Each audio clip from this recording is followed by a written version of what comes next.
जवाब में मैं बता देता हूँ कि परिमेय क्या होता है।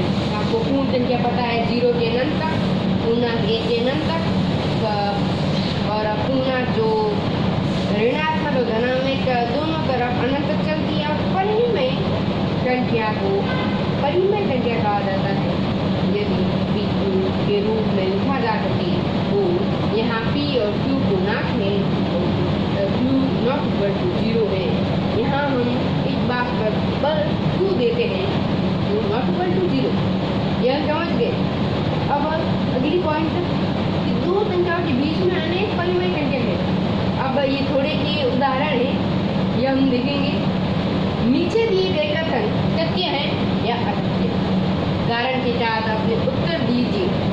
प्रत्येक पूर्ण संख्या एक प्रकृत संख्या होती है। अब रुकिए, अब आप इसको समझने के लिए ये देखिए।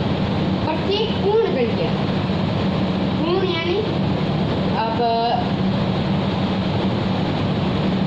ये जो पूर्ण संख्या है, पूर्ण संख्या यानी कि 0 से अनंत तक, तो 0 से अनंत तक में पता है कि जो पूर्ण संख्या होती है वो 0 से अनंत तक होती है, परंतु जो प्रकृत है वह 1 से अनंत तक होती है। इस हिसाब से पूर्ण संख्या में 0 अधिक है और क्या प्राकृत संख्या में 0 नहीं है। इस प्रकार से प्रत्येक पूर्ण संख्या प्राकृत संख्या से नहीं होती है। अगर उत्तर देता हूँ ये पढ़ लीजिए। असत्य है क्योंकि शून्य पूर्ण संख्या है परंतु प्राकृत नहीं। दूसरा, प्रत्येक पूर्णांक एक परिमेय संख्या होती है, ये बात सत्य है क्योंकि प्रत्येक पूर्णांक m को m/1 के रूप में लिखा जा सकता है और इसलिए यह एक परिमेय संख्या है। प्रत्येक परिमेय संख्या एक पूर्णांक होती है, असत्य क्योंकि 3/5 एक पूर्णांक नहीं है।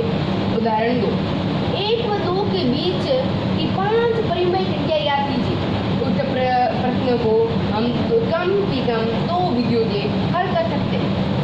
आपको याद होगा कि r और s के मध्य के बीच की एक परिमेय संख्या ज्ञात के लिए आप r और s को जोड़ते हैं और उसके 2 के भाग दे देते हैं, अर्थात r/r + s/2 r और s के बीच स्थित होगी। अतः 3/2 1 और 2 के बीच की एक संख्या है। इस प्रकार इस प्रक्रिया में आप 1 और 2 के बीच 4 और परिमेय संख्या ज्ञात कर सकते हैं। ये 4 संख्या 5/4, 11/8, 13/8 और 4। दूसरी विधि है हल 2। एक अन्य विकल्प है कि एक ही चरण में सभी 5 परिमेय संख्या को ज्ञात कर लें, क्योंकि हम 5 संख्या ज्ञात करना चाहते हैं।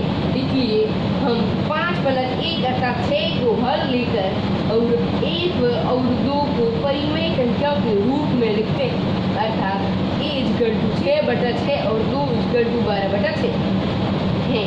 तब आप यह देखते सकते हैं कि 7/6 और 8/6, 9/6, 10/6 और 11/6 सभी 1 और 2 के बीच स्थित परिमेय संख्या है। अतः 1 और 2 के बीच संख्याएं 7/6, 4/3, 3/2, 5/3 और 11/6। अब आप कहेंगे कि हम ये उत्तर कैसे निकालेंगे 12/6 और 6/6। हम किसी भी संख्या को हमें इनको तुल्य भिन्न में निकालना होगा, यानी कि नीचे पट्टा लगा देंगे। अब जैसे कि हमें शुरुआत में 1 दिया है तो 1 के नीचे हम 1 लगा करके 6/6 से गुणा कर देंगे, जिससे क्या होगा उत्तर आएगा 6/6। और दूसरा है 2/2। 2 के नीचे अगर संख्या नहीं है तो तुल्य भिन्न बनाने के लिए नीचे 1 लगा देंगे और 2/1 को 6/6 से गुणा कर देंगे और इस कारण हमें प्राप्त हो जाएगा, इन 2 संख्या प्राप्त हो जाएगी। फिर हम उनके मध्य जो संख्या है उनको लेंगे। अब नीचे टिप्पणी दी गई है, ध्यान दीजिए कि उदाहरण 2 में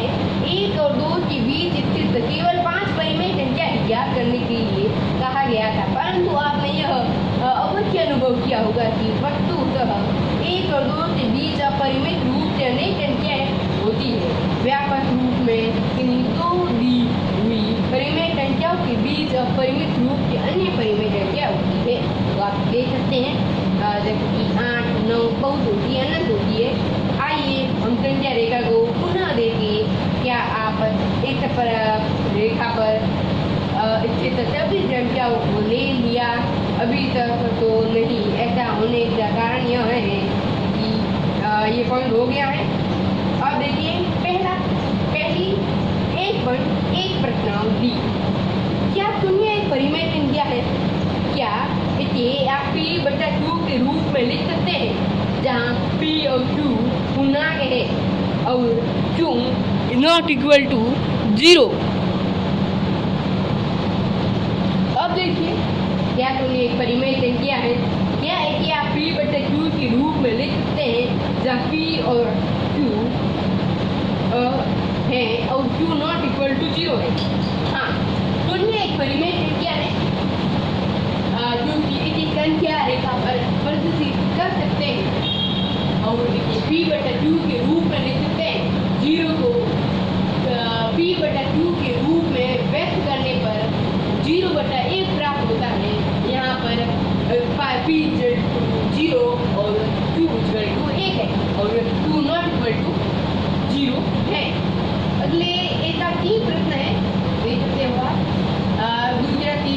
दूसरा प्रश्न नहीं है, दूसरा है 3 और 4 के बीच में 6 परिमेय संख्या ज्ञात कीजिए। हमें 6 संख्या प्राप्त करना है कि 6 + 1 = 4। अब 3 और 4 को परिमेय संख्या के रूप में व्यक्त करने के लिए 3/1 और 4/1 लिख सकते हैं। 3/1 × 4/4 और 4/1 × 4/4। अंक और हर में 5 में गुणा करने पर या 27/21/4 और 28/4 21/4 और 28/4 के बीच में 6 परिमेय संख्या है। अब आप देखिए जब 3 और 4 को आप गुणा करेंगे तो आपको क्या प्राप्त होता है?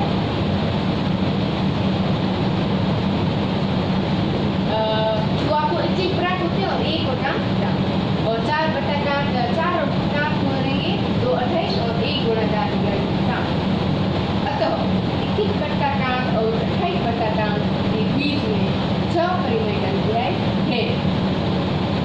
22/4 23/4 24/4 25/4 26/4 27/4।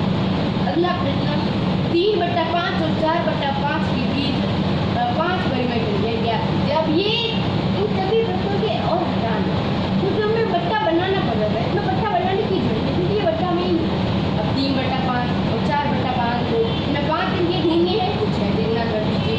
तो 3/5 और 4/5 को 6 गुणा करने पर 18/30 और 24/30 और 18/30 और 24/30 के बीच में 5 परिमेय संख्याएं हैं।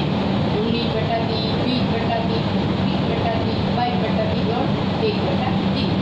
नीचे दिए गए कथन सत्य है या असत्य कारण के कारण उत्तर दीजिए। प्रत्येक प्राकृत संख्या एक पूर्ण संख्या होती है। प्रत्येक प्राकृत संख्या एक पूर्ण संख्या होती है। यह बात सत्य है क्योंकि पूर्ण संख्या में सभी प्राकृत संख्या शामिल है। प्रत्येक पूर्णांक एक पूर्ण संख्या होती है।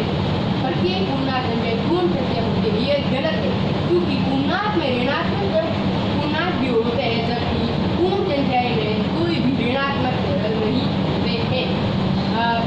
प्रत्येक परिमेय संख्या एक पूर्ण संख्या होती है। प्रत्येक परिमेय संख्या एक पूर्ण संख्या होती है। असत्य है ये कारण है परिमेय संख्या में अन्य कोई प्रकार की संख्या होती है जिनको पूर्ण संख्या में के जैसे प्रदर्शित नहीं किया जा सकता है। और हमारे 1.1 प्रश्नावली पूरी हो चुकी है और अगली प्रश्नावली को देखने के लिए प्लीज कमेंट कीजिए और आंसर कहिए, तो अगले दिन आपको यह प्रश्नावली मिल जाएगी। कृपया लाइक एंड सब्सक्राइब कर दीजिए और इसे न भूलिए।